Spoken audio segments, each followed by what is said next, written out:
کیا احسن اقبال یا پاکستان مسلم لیگ نون یا پاکستان کی اپوزیشن نے مذمت کی تھی؟ کیا اس وقت ٹویٹر کا محاذ سنبھال کے عربی میں ٹویٹ داغے تھے؟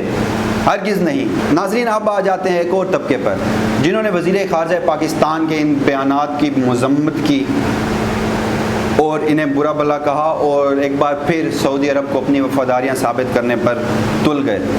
جی ہاں، ان میں ہمارے چند علماء کرام ہیں جن میں چیئرمین پاکستان علماء کونسل علامہ طاہر اشرفی، انہوں نے فوراً ہی اس کے خلاف بیان بھی داغ دیا، انہوں نے اس کے خلاف اخبارات میں خبر بھی چھپوا دی اور اپنی اسی خبر کو ایک بار پھر ٹویٹر کا محاذ سنبھالتے ہوئے ٹویٹر اور سوشل میڈیا کی زینت بھی بنا دیا، اور انہوں نے کہا کہ وہ سعودی عربیہ کے ساتھ ہیں اور پاکستان کے اس بیان کی مذمت کرتے ہیں۔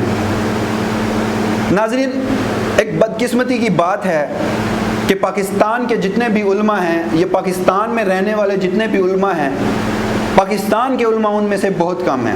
ان میں سے یا تو آپ کو سعودی عربیہ کے علماء نظر آئیں گے یا بدقسمتی سے آپ کو ایران کے علماء نظر آئیں گے۔ ناظرین، کبھی آپ نے ایک بات نوٹس کی ہے، جب بھی ایران یا سعودی عربیہ کے درمیان، ان دو ملکوں کے درمیان معاملات خراب ہوتے ہیں تو الٹیمیٹلی میرے ملک پاکستان میں ہی کیوں شیعہ سنی فسادات شروع ہو جاتے ہیں؟ یہ بھی ایک قصہ اور کہانی ہے کہ ان علماء کرام کو کس طرح یہ ملک فنڈنگ کرتے ہیں اور یہاں پر ہمارے ہاں شیعہ سنی فسادات کیے جاتے ہیں۔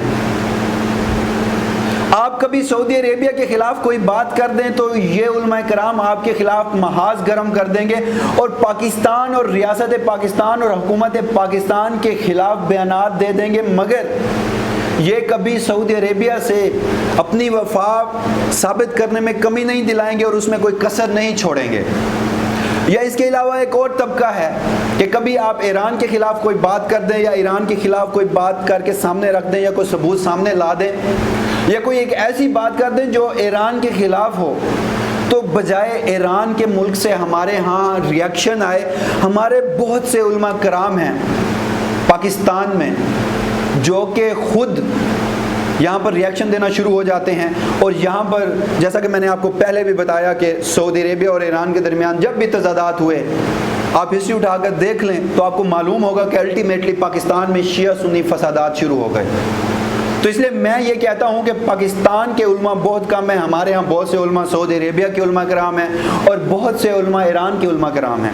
بلا شبہ سعودی عربیہ اور پاکستان کے درمیان برادرانہ اسلامی اور درینہ تعلقات ہیں، بلا شبہ سعودی عربیہ نے ہمارے لیے بہت کچھ کیا، بلا شبہ سعودی عربیہ نے بہت سے مقامات پر ہماری مدد کی، تو کیا پاکستان نے وہ دوستی نہیں نبھائی؟ کیا پاکستان نے سعودی عربیہ کے حق میں آواز نہیں اٹھائی؟ کیا جب بھی ایران اور سعودی عربیہ کے درمیان تعلقات خراب ہوئے پاکستان کے آفیشلز یا پاکستان کا وزیر خارجہ سعودی عربیہ نہیں گیا اپنی حمایت کا یقین دلانے؟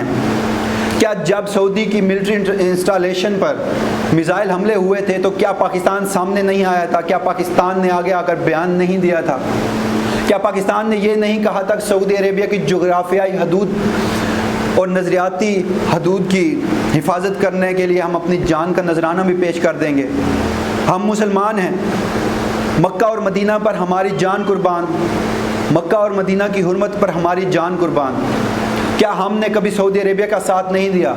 اگر انہوں نے ہمارے لیے کچھ کیا ہے تو ہم نے بھی ان کا ساتھ دیا ہے۔ کیا پاکستان نے کوالالمپور سمٹ میں سعودی عرب کے دباؤ میں آ کر یا سعودی عرب کا کہنا مان کر شرکت کرنے سے انکار نہیں کیا تھا؟ آپ کو یاد ہوگا کہ سلامتی کونسل کے اجلاس کی سائیڈ لائن پر وزیر اعظم پاکستان نے ترکی کے صدر رجب طیب اردوان سے ملاقات کی، ملائیشیا کے وزیر اعظم مہاتیر محمد سے ملاقات کی اور ایک مشترکہ مفادات کے حوالے سے ایک اجلاس منتخب کرنے کی تجویز دی جسے کوالالمپور سمٹ کا نام دیا گیا اور جس میں وزیر اعظم پاکستان نے شرکت کرنا تھی، مگر عین آخری دنوں میں یہ دورہ ملتوی ہو گیا۔ کیا ہم نے سعودی عربیہ جسے ہم اپنا دوست کہتے ہیں اس کے دوست کے کہنے پر اپنے ایک اور اسلامی ممالک کے سربراہوں کو ناراض نہیں کیا؟ کیا ہم نے اپنی دوستی نہیں نبھائی؟ کیا سعودی عربیہ کے لیے ہم نے اپنی فوج کو نہیں رکھا؟ کیا ہم نے کبھی سعودی عربیہ کی خدمت نہیں کی؟ ہم نے بھی دوستی نبھائی ہے، مگر یہاں پر ہم ہمیشہ بلیک میل ہوتے آئے ہیں سعودی عربیہ کے ہاتھوں، کیونکہ ہمارے 10 لاکھ سے زیادہ لوگ وہاں پر ملازمت کر رہے ہیں۔ مگر ایک بات یاد رکھیے گا کہ وہ اپنی محنت اور مشقت کی کمائی لے رہے ہیں، وہ سعودی عربیہ سے بھیک نہیں لے رہے۔ سعودی عربیہ ہمیں نہیں پال رہا، ریال اللہ کی ذات سے بڑا نہیں ہے، رزق دینے والی ذات اللہ تعالیٰ کی ہے۔ اگر سعودی عربیہ نے ہمارے لیے بہت کچھ کیا ہے تو ان ریٹرن ہم نے بھی سعودی عربیہ کو بہت کچھ دیا ہے۔ مگر اب یہاں پر بات آ جاتی ہے اصولوں کی، مگر اب یہاں پر بات آ جاتی ہے کشمیر کی۔ کشمیر کے لیے ہم جینے مرنے اور لڑنے کو تیار ہیں۔ تو کیا آپ نے نہیں دیکھا کہ سعودی عربیہ کے نزدیک اس وقت کون سا ملک عزیز ہے؟ کیا اسے پاکستان عزیز ہے؟ اور اس نے پاکستان کی بارہا پچھلے 1 سال کے عرصے کے دوران درخواست کرنے پر ایک وزراء خارجہ کی کونسل کا اجلاس بھی نہیں بلایا، OIC کا۔ اور کیوں روکا ہوا ہے؟ صرف ہندوستان کی وجہ سے، ہندوستان کی دوستی نبھانے کی وجہ سے۔ کیا سعودی عربیہ نے ہندوستان سے دوستی کر کے کشمیر پر ظلم و تشدد نہیں کرایا؟ کیا سعودی عربیہ نے اسرائیل سے دوستی کر کے فلسطین پر ظلم اور جبر اور تشدد نہیں کرایا؟ کیا سعودی عربیہ نے امریکہ کا پٹھو بننا پسند نہیں کیا؟ کیا سعودی عربیہ نے ہمیشہ عالم اسلام کو اکٹھا ہونے سے نہیں روکا؟ ناظرین، یہ چند وہ چپتے ہوئے سوالات ہیں میرے ان دوستوں کے لیے جو آج بھی سعودی عربیہ کو محض فرشتہ صرف انسان سمجھتے ہیں، اور اپنی ریاست اور اپنی حکومت اور ان کے جو وزیر خارجہ نے کشمیریوں کی وجہ سے جو ایک بیان دیا ہے جو کہ حقیقت پسندانہ بیان ہے، جو سچ ہے، مگر اس سچ کو جانتے ہوئے بھی ہم اپنے منہ چرائے ہوئے ہیں اور سعودی عربیہ سے اپنی وفاداری کا ثبوت دینے کے لیے آگے ہیں اور کشمیریوں سے زیادتی اور منافقت کر رہے ہیں۔ کشمیریوں کے خون سے، کشمیریوں کے جذبہ آزادی سے، جذبہ حریت سے ہم لوگ منافقت کر رہے ہیں۔ ناظرین، میں آخر میں ایک بات کہنا چاہوں گا کہ پاکستان اسلامی ممالک کی واحد سپر پاور ہے۔